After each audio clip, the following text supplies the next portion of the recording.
How to transfer your Ubigi eSIM when changing your iPhone?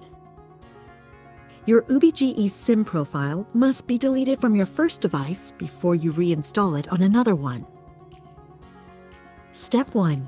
Go to your settings and delete the Ubigi eSIM profile from your old iPhone. Don't worry, deleting the eSIM profile from your old device does not delete your Ubigi account or your active data plans. You will keep them when reinstalling your Ubigi eSIM profile on your new device. If you no longer have access to that device, please contact Ubigi customer service for assistance. Step 2. Download the Ubigi app on your new device, then sign in with your usual account credentials. Step 3. Click on the banner, Install your eSIM on the screen. Follow the on-screen instructions to install your Ubigi eSIM on your new device.